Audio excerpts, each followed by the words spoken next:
आज की इस गहन चर्चा में हम एक ऐसे सफर पर चलने वाले हैं जहां हम पन्नों के बीच छिपी एक बेहद जटिल और गहरी दुनिया में उतर जाएंगे। बिल्कुल।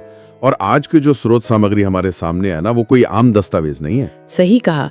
यह हिंदी साहित्य की एक ऐसी धरोहर है जिसने कई पीढ़ियों को सोचने पर मजबूर किया है और प्रेम की एक बिल्कुल नई, लेकिन कह सकते हैं कि खौफनाक हद तक आदर्शवादी परिभाषा गढ़ी है। हाँ, हम बात कर रहे हैं धर्मवीर भारती के अमर उपन्यास गुनाहों का देवता की। बिल्कुल। और इस चर्चा के लिए हमारे पास मूल अंश है, लेखक की अपनी गहन टिप्पणियां हैं और वो मार्मिक संवाद भी हैं जो एक प्रेम कहानी के उदय और उसके दुखद पतन को दर्शाते हैं। इस पूरी चर्चा का जो मुख्य उद्देश्य है वो ये समझना है कि जब कोई इंसान अपनी स्वाभाविक मानवीय भावनाओं को दबाकर देवता बनने की कोशिश करता है तो कैसे वो अनजाने में ही खुद का और अपने सबसे प्यारों का विनाश कर बैठता है। चलिए इसे थोड़ा करीब से समझते हैं, क्योंकि यह सिर्फ एक पुराने दौर का उपन्यास नहीं है। बिल्कुल नहीं। आज के इस दौर में जहां हर रिश्ते में ओवर थिंकिंग की जाती है, भावनाओं को आदर्शों और समाज के बनाए सांचों में फिट करने की कोशिश होती है, वहाँ ये कहानी एक बहुत बड़ा मनोवैज्ञानिक सबक लेकर आती है। धर्मवीर भारती की अपनी टिप्पणियों को अगर हम देखें तो इस उपन्यास की गहराई का असली अंदाजा होता है। उन्होंने खुद लिखा था कि इसे लिखते समय उन्हें ऐसा लग रहा था जैसे वो पीड़ा के क्षणों में कोई प्रार्थना कर रहे हो। बाप रे, पीड़ा के क्षणों में प्रार्थना, ये लाइन ही कितनी भारी है ना। ये उपन्यास इंसान की मानसिक बुनावट, उसके अहंकार और उसके तथाकथित त्याग का एक ऐसा मनोवैज्ञानिक अध्ययन है जो मानवीय स्वभाव की कई परतों को उधेड़ कर रख देता है।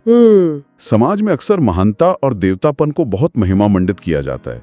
एक आदर्श पुरुष या मर्यादा पुरुषोत्तम बनने की छवि को इतना बड़ा बना दिया जाता है कि उसके नीचे इंसानियत ही दब जाती है। मतलब इंसान अपनी कमजोरियों को नकारने की जिद में अंधा हो जाता है ना। बहुत जरूरी है जहाँ से ये सब शुरू होता है।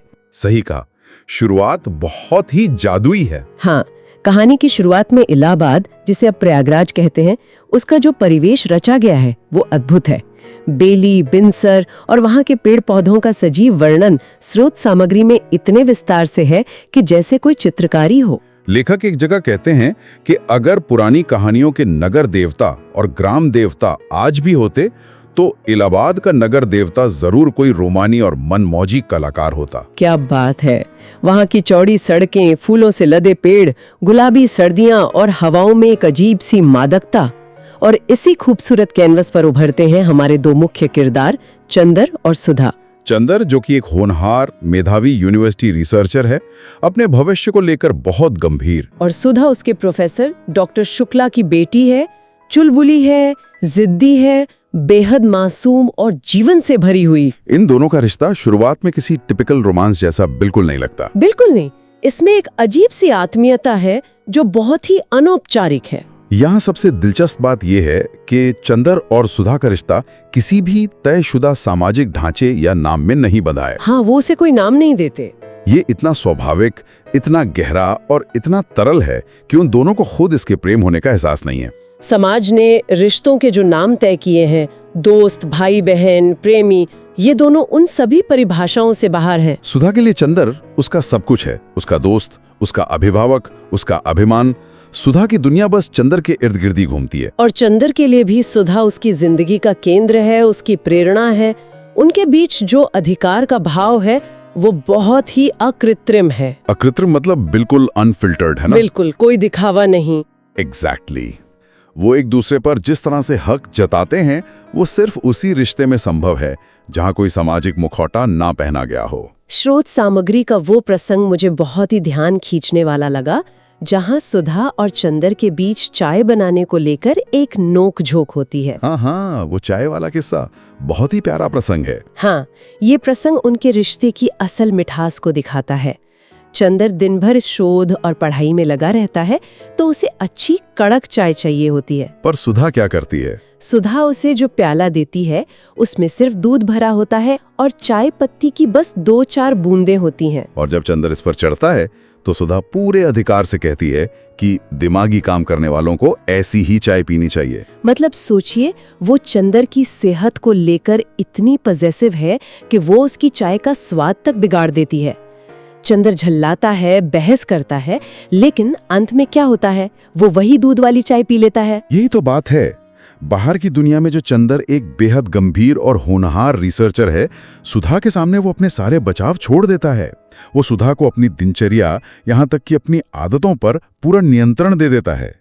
और मुझे लगता है कि ये मासूमियत और ये निर्भरता ही आगे चलकर इस कहानी की सबसे बड़ी मनोवैज्ञानिक उलझन बनती है। बिल्कुल सही पकड़ा आपने।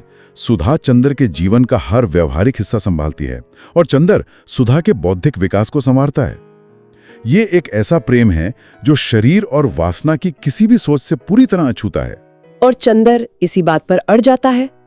चंदर की नजरों में ये रिश्ता इतना पवित्र है कि वो इसे अपनी जिंदगी का सबसे बड़ा आदर्श मान बैठता है। और समस्या की जड़ यहीं छिपी है। चंदर इस प्रेम को इतना ऊपर बैठा देता है, इसे इतना आध्यात्मिक रूप दे देता है कि वो इस सच्चाई को ही भूल जाता है कि वे दोनों हाड़ मांस के इंसान भी हैं। हाँ, उनकी अपनी शारीरिक और सांसारिक जरूरतें भी हो सकती हैं। इस विचार को चंदर पूरी तरह से नकार देता है। वो हर चीज को बहुत ज्यादा बौद्धिक रूप देने लगता है। और ये बौद्धिक रूप देने की आदत, या जिसे आज हम ओवर इंटेलेक्चुअलाइज करना कहते हैं, कहानी के उस मोड़ पर आकर एक बहुत ही भारी रूप ले लेती है जब डॉक्टर शुक्ला सुधा की शादी तय करते हैं। उफ, वो हिस्सा बहुत मुश्किल है। सुधा के लिए एक लड़का चुना चाहता है, कृष्णदास। यहाँ पहुंचकर एक स्वाभाविक सवाल उठता है, और सच कहूं तो पढ़ते हुए मुझे बहुत हताशा हुई। क्या सवाल? यही कि चंदर का सुधा को न रोकना सबसे ज्यादा खटकता है। अगर वो उससे इतना प्रेम करता था और सुधा उसके लिए कुछ भी कर गुजरने को तैयार थी, तो ये चुप्पी किस बात की थी? चंदर किसी बाहरी दबाव का शिकार नहीं था। वो पूरी तरह से अपनी ही गढ़ी हुई नैतिकता का कैदी बन चुका था। मतलब कोई सामाजिक डर नहीं था। समाज और डॉक्टर शुक्ला की नजर में चंदर एक आदर्श विद्यार्थी और एक बेटे के समान था। डॉक्टर शुक्ला ने उसे शरण दी थी। चंदर को लगता था कि अगर वो सुधा का हाथ मांगेगा तो ये उस विश्वास का सबसे बड़ा हनर होगा। लेकिन मनोवैज्ञानिक स्तर पर तो कारण कुछ और ही था ना? बिल्कुल, मनोवैज्ञानिक स्तर पर कारण इससे भी गहरा था। चंदर अपने और सुधा के रिश्ते को एक लौकिक, सांसारिक और शारीरिक रिश्ते में बदलने से डरता था। उसे लगता था कि विवाह और शारीरिक संबंध उनके इस पवित्र प्रेम को मैला कर देंगे। सही कहा। वो समाज की नजरों में और सबसे बढ़कर अपनी खुद की नजरों में एक देवता, यानी एक आदर्श पुरुष बने रहना चाहता था। वो त्याग की एक ऐसी मूर्ति बनना चाहता था जिस पर स्वार्थ का कोई दाग ना हो।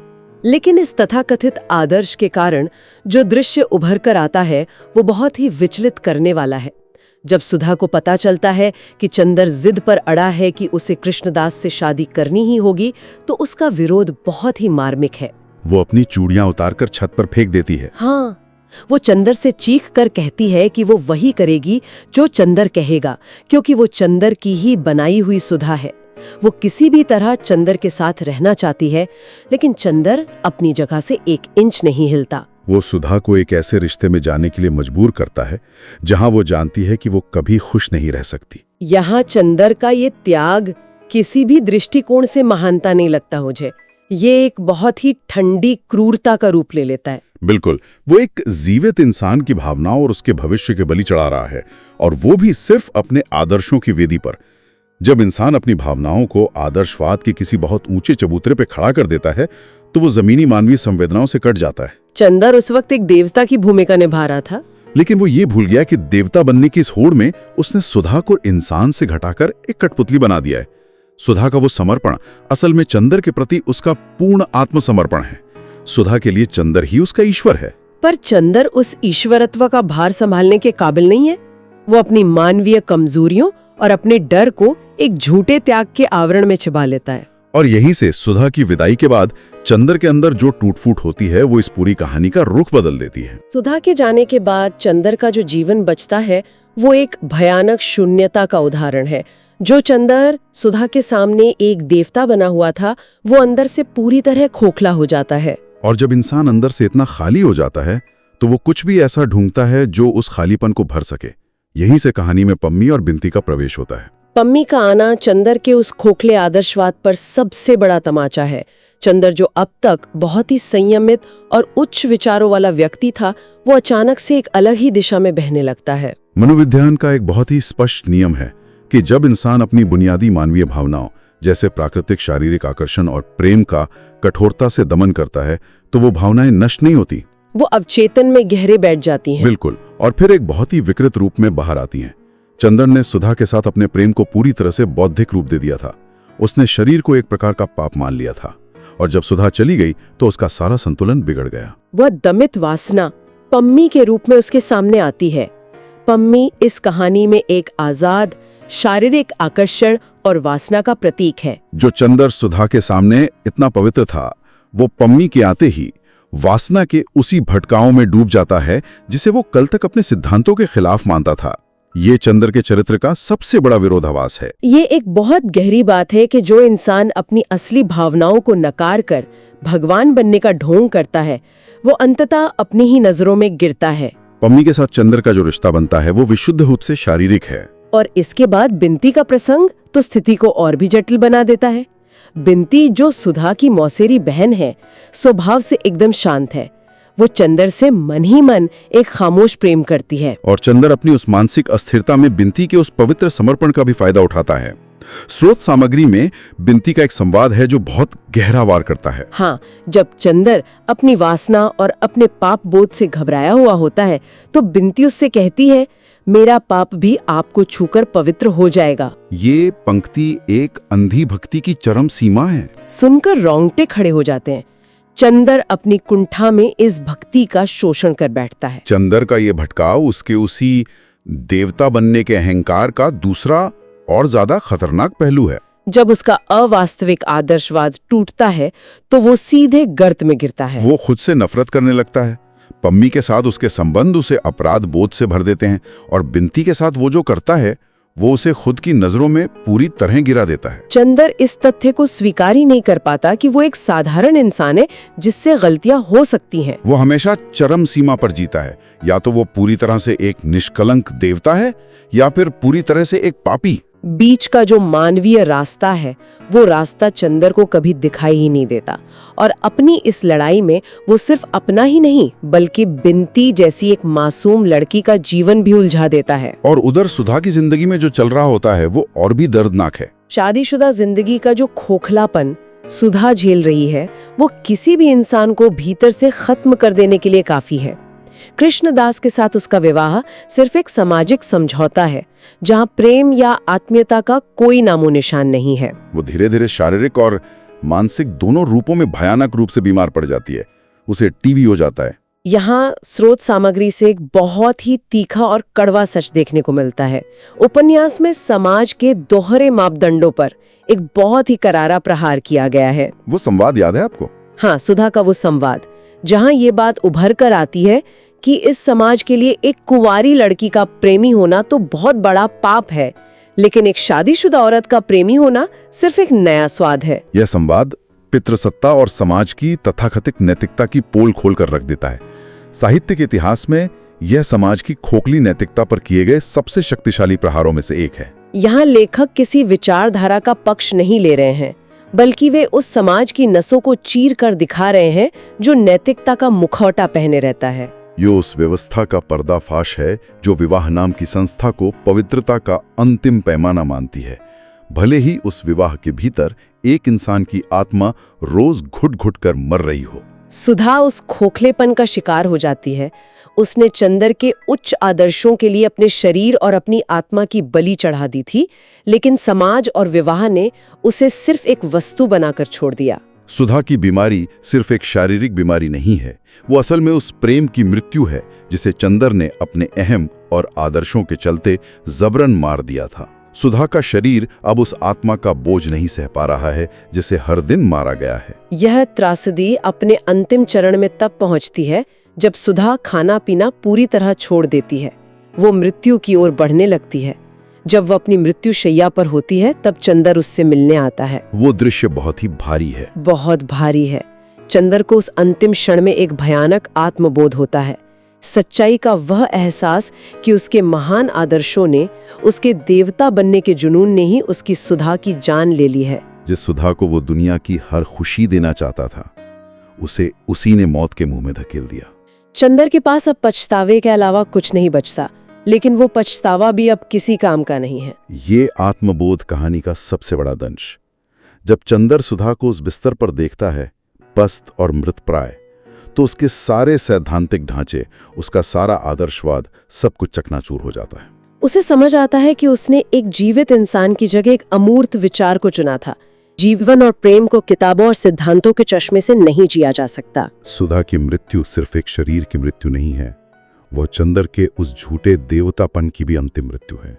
इसके बाद जो अंत उभरता है वो एक भयानक सन्नाटे का है। चंदर और बिंती का गंगा के किनारे खामोशी से खड़े होना, जैसे कोई बहुत बड़ा तूफान आया हो जिसने उनके जीवन का हर एक तिनका उड़ा दिया हो, और अब पीछे सिर्फ एक डरावना सन्नाटा बाकी रह गया है। दोनों के पास कहने को कुछ नहीं है, क्योंकि जो कुछ भी महत्वपूर्ण था वो हमेशा के लिए खो चुका है। जो गंगा का किनारा कभी उनकी पवित्रता का प्रतीक हुआ करता था, वही किनारा अब उनकी बर्बादी का गवाह बन गया है। वो सन्नाटा असल में उस अपराध बोध और उस खालीपन की गूंज है जो अब जीवन भर चंदर के साथ रहने वाला है। इस पूरी कहानी का मूल निष्कर्ष यही है कि इंसान को इंसान ही बने रहना चाहिए।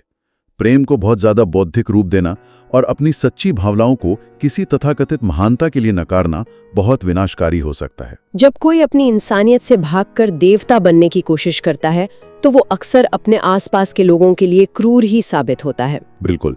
इस भागदौड़ भरी दुनिया में जहां लोग रिश्तों में अति विचार करते हैं, नफे नुकसान का गणित बैठाते हैं, ये कहानी दिल की आवाज सुनने की अहमियत याद दिलाती है। इंसान की कमजोरियों को स्वीकार करना ही शायद सबसे बड़ी ताकत है। और शायद सबसे बड़ी त्रासदी यही है कि जो समाज इंसान को देवता बनाने पर तुला रहता है, वो ये नहीं देख पाता कि उस देवता के सिंहासन के नीचे कितने इंसानों की भावनाएं कुचली गई हैं। सही बात है। चंदर का चरित्र इस बात का प्रमाण है कि कभी-कभी महान बनने के नाम पर किया गया त्याग भी एक बहुत बड़ा स्वार्थ हो सकता है। बिल्कुल सही। इसी बात से एक नया और गहरा सवाल सामने आता है जो मौजूदा दौर के रिश्तों पर भी सटीक बैठता है।